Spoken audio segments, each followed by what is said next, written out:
Assalamualaikum warahmatullahi wabarakatuh. Anak-anakku solih-solihah semuanya, berjumpa kembali dengan Ustazah Indra pada pembelajaran IPA.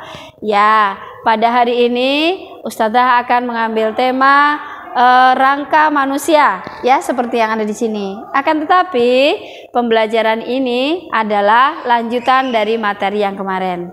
Anak-anakku solih-solihah, sebelum kita akan memulai pembelajaran hari ini, ayo kita berdoa dulu supaya apa yang akan kita lakukan hari ini membawa keberkahan.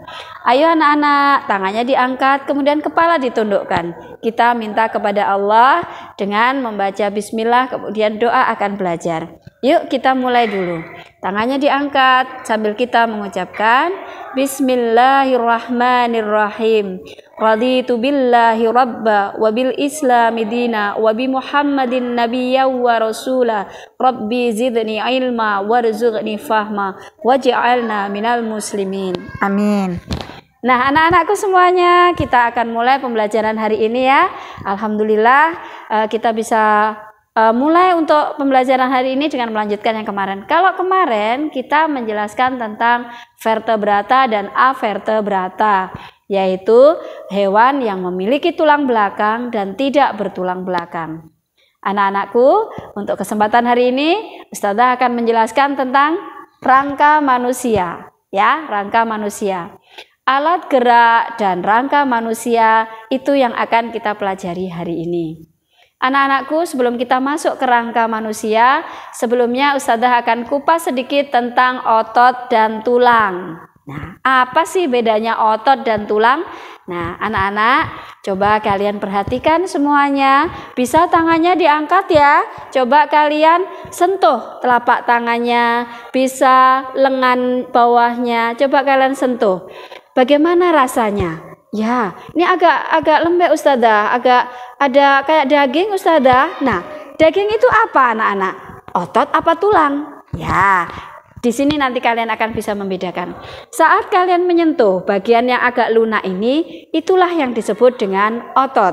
Sedangkan yang keras yang ada di dalamnya, itu ya, coba kalian rasakan dan kalian bisa raba, yang keras itu namanya tulang. Nah, itu perbedaannya tulang dan otot. Kalau tulang itu adalah alat gerak pasif. Pasif itu artinya dia berhenti, diam. Tetapi kalau daging atau ototnya itu disebut dengan alat gerak aktif. Karena dengan gerak yang ada pada otot tersebut yang akan menggerakkan tulang yang ada di dalamnya. Itu ya anak-anakku, perbedaan otot dan tulang. Kalau otot adalah alat gerak aktif, sedangkan tulang alat gerak pasif. Ya, anak-anakku semuanya, sebelum kita melangkah ke rangka manusia, mungkin ada yang kurang jelas. Nah, nanti kalau kurang jelas boleh ditanyakan ke Ustazah ya. Ya. Sekarang kita mulai masuk pada rangka manusia. Coba kalian perhatikan. Ini sebenarnya bisa kalian lihat pada diri kalian sendiri ya. Coba anak-anakku berdiri semuanya. Nanti saat Ustazah menunjukkan bagian-bagian dari rangka manusia ini, kalian bisa menyentuh anggota tubuh kalian. Bagian mana dan bisa kalian rasakan tulangnya yang mana gitu ya. Oke, anak-anakku, sebelumnya ada beberapa yang perlu diperhatikan dari rangka ini. Yang pertama adalah nanti bagian rangka manusia itu nanti dibagi menjadi berapa, nanti coba diperhatikan. Kemudian bentuk-bentuk tulang rangkanya itu, kemudian hubungan antar tulang, jadi tulang dengan tulang itu hubungannya bagaimana, dan yang terakhir adalah fungsi rangka. Nah, setelah nanti semua sudah dikupas sampai dengan fungsi rangka, yang terakhir adalah bagaimana cara merawat rangka. Ya, anak-anakku bisa kita mulai ya. Coba perhatikan baik-baik. Yang pertama adalah tentang bagian rangka manusia. Rangka manusia secara keseluruhan dibagi atas 3. Rangka kepala atau tengkorak, kemudian rangka badan, dan rangka anggota gerak. Nah, yang mana saja yang masuk ke dalam rangka anggota gerak? Coba tangannya diangkat atau kakinya coba diangkat sedikit. Nah, itulah yang dimaksud dengan rangka anggota gerak. Anggota gerak atas dan anggota gerak bawah. Sudah jelas anak-anak? Ya, kita lanjutkan. Ada rangka kepala. Rangka kepala itu yang mana anak-anak? Coba kalian nanti diraba ya bagian kepalanya. Itu nanti mesti ada yang keras-keras atau yang dibilang tengkorak. Itu jelasnya seperti ini. Ini yang disebut dengan rangka tengkorak atau rangka kepala. Kemudian yang selanjutnya adalah rangka badan. Rangka badan itu dari mana? Dari bagian bahu sampai ke pinggul. Ini ya, nanti itu adalah rangka badan. Untuk lebih jelasnya mungkin nanti bisa kalian baca di modul untuk macam-macam nama dari rangkanya. Kemudian bentuk-bentuk tulang rangka manusia. Ini yang bagian kedua. Coba perhatikan dulu ya. Jadi bentuk tulang rangka itu ada 3 macam anak-anak. Coba sekarang kalian acungkan jarinya. Sudah? Kemudian kalian pegang dan rasakan.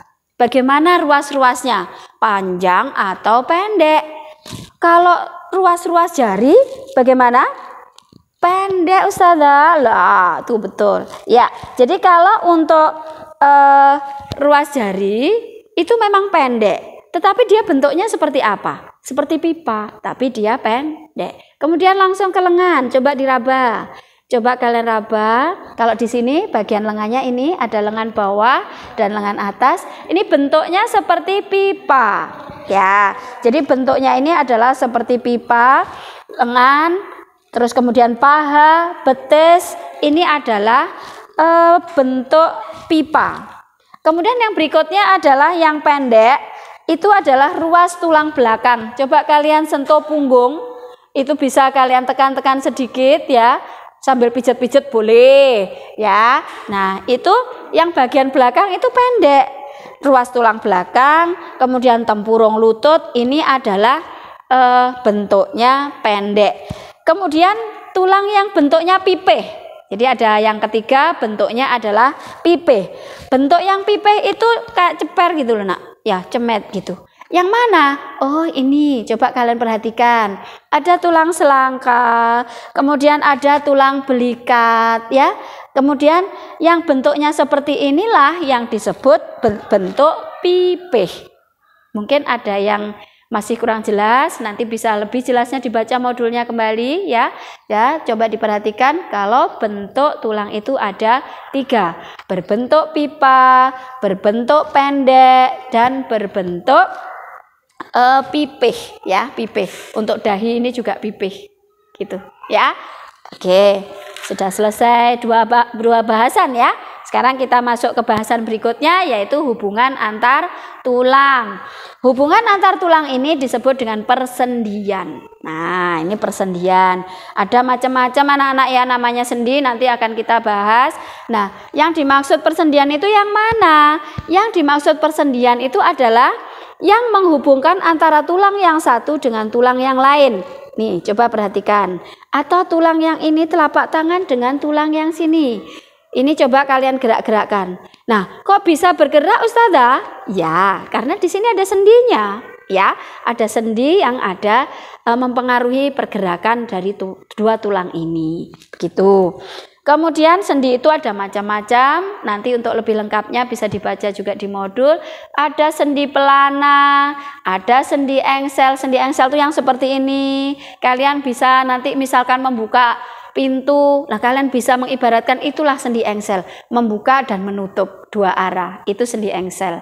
Kemudian ada sendi pelana. Kemudian ada sendi putar. Nah, ada lagi sendi peluru. Ya, sendi peluru itu bisa diputar ke segala arah. Gitu ya. Jadi ada macam-macam nama sendi. Nanti kalian bisa mempraktekannya di rumah dan mencocokkan sebenarnya itu geraknya termasuk sendi apa. Gitu ya.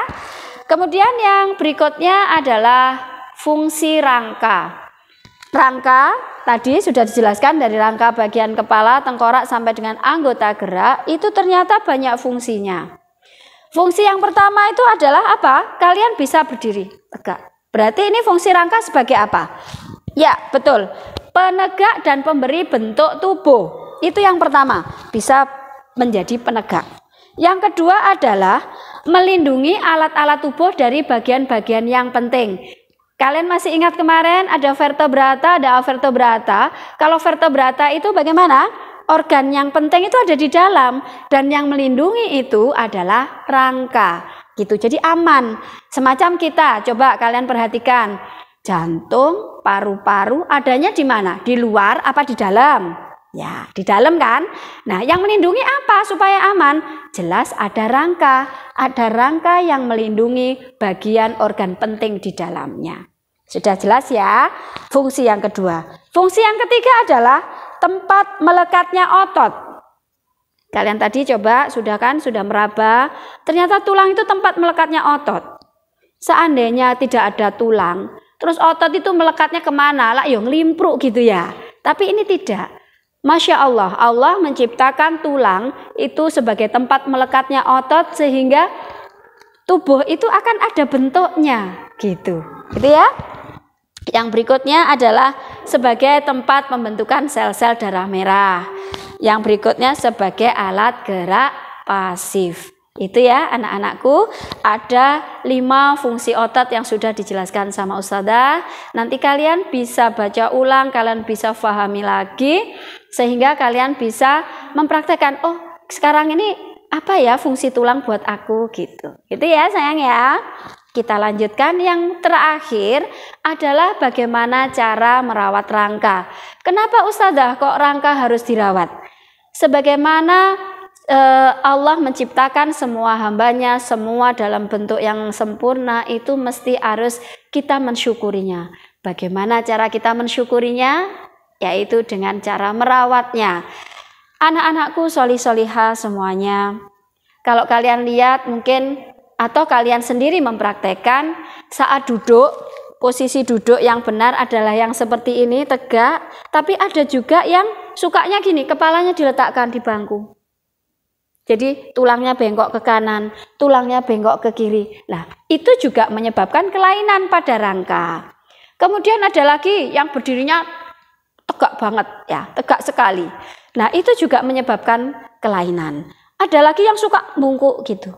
Nah, itu juga akan menyebabkan kelainan. Di sini saya akan menyebutkan ada 3 kelainan yang diakibatkan karena salah posisi duduk ya. Ada namanya lordosis. Apa itu lordosis? Lordosis itu adalah posisi di mana tulang belakang membeloknya ke depan. Jadi ndegek gitu. Yang kedua adalah skoliosis. Skoliosis ini adalah posisi di mana tulang belakang membelok ke kanan atau ke kiri gitu ya. Jadi tidak tegak. Untuk yang ketiga adalah kifosis. Kifosis ini adalah kelainan di mana tulang belakang itu membeloknya ke belakang. Jadi seperti ini.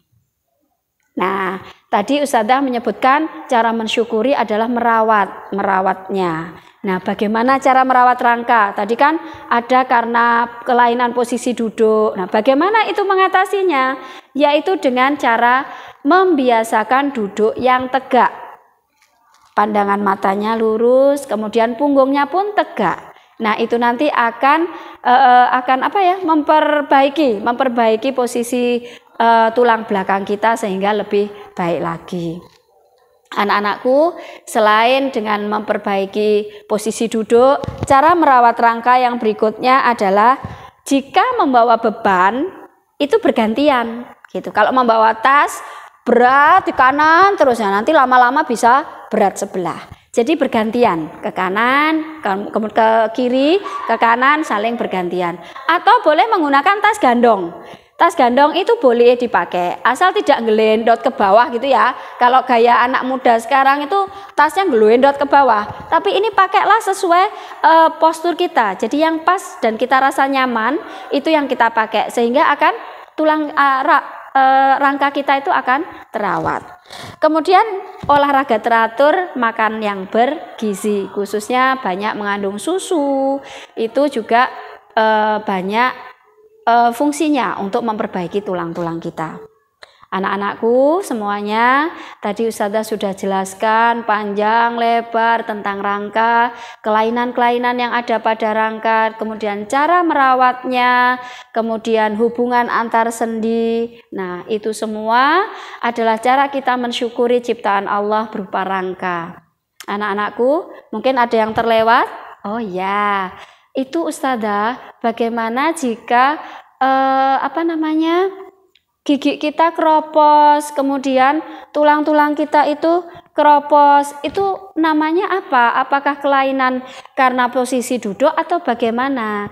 Kalau yang seperti itu biasa disebut dengan osteoporosis kalau untuk tulang ya. Jadi ada istilahnya tulang mudah retak atau patah. Itu karena berkurangnya penyerapan kalsium. Bagaimana caranya?